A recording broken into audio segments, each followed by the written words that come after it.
22 जनवरी को अयोध्या के राम मंदिर में रामलला की प्राण प्रतिष्ठा है। तैयारियां आखिरी दौर में हैं। प्राण प्रतिष्ठा में प्रधानमंत्री नरेंद्र मोदी से लेकर बड़ी बड़ी हस्तियां शामिल होंगी। कांग्रेस अध्यक्ष मल्लिकार्जुन खड़गे, सोनिया गांधी समेत कांग्रेस के कई नेताओं को प्राण प्रतिष्ठा समारोह का निमंत्रण दिया गया है, लेकिन कांग्रेस ने प्राण प्रतिष्ठा का न्योता ये कहकर ठुकरा दिया कि ये कार्यक्रम राजनीतिक है। अयोध्या के पूर्व सांसद, यूपी कांग्रेस के पूर्व अध्यक्ष और कांग्रेस नेता निर्मल खत्री को भी राम मंदिर प्राण प्रतिष्ठा कार्यक्रम का निमंत्रण मिला है। निर्मल खत्री ने कहा है कि वो प्राण प्रतिष्ठा में जाएंगे। उन्होंने खुद को राम भक्त बताते हुए कहा कि इसमें कोई पाप नहीं है, मुझे इस भक्ति पर गर्व है। खत्री ने कहा कि मुझे इस बात का गर्व है कि मैं प्रभु राम की नगरी का निवासी ही नहीं, बल्कि मेरी जन्मस्थली और कर्म भूमि भी अयोध्या है।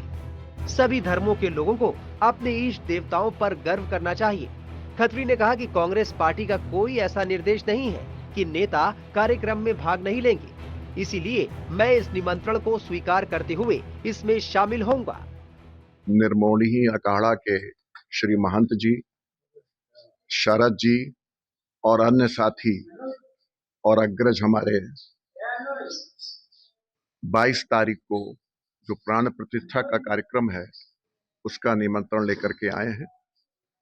मैं निमंत्रण को सहर्ष स्वीकार करता हूं और ये उनकी महानता है कि वो स्वयं चल करके एक पुनीत यज्ञ में शामिल होने का आमंत्रण मुझे देने आए।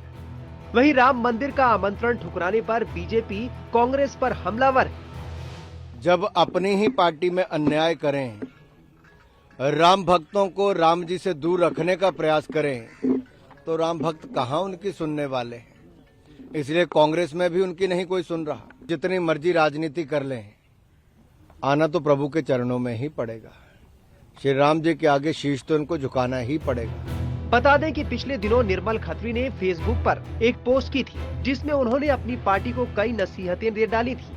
उन्होंने लिखा था कि इवेंट की लड़ाई में हम अपने प्रतिद्वंदी का मुकाबला नहीं कर पाएंगे। सिर्फ और सिर्फ वैचारिक आधार पर अपने संगठन को मजबूत करके ही हम अपने प्रतिद्वंदी से लड़ पाएंगे, जिस तरफ ध्यान ही नहीं दिया जा रहा है। जनमानस में हमारे प्रति चाहत है, वो चाहत आपको शक्ति दे। इसके लिए उत्तर प्रदेश के नेताओं से एक सच्चा कांग्रेसी होने के नाते मेरा ये आग्रह है कि इवेंट की पॉलिटिक्स को छोड़कर हम अपने विरोधियों से वैचारिक धरातल पर अपने संगठन को मजबूत करके और उसके द्वारा जनमानस में भी अपनी भावना का प्रचार प्रसार करके ही कर सकते हैं। टाइम्स ऑफ भारत डिजिटल की रिपोर्ट।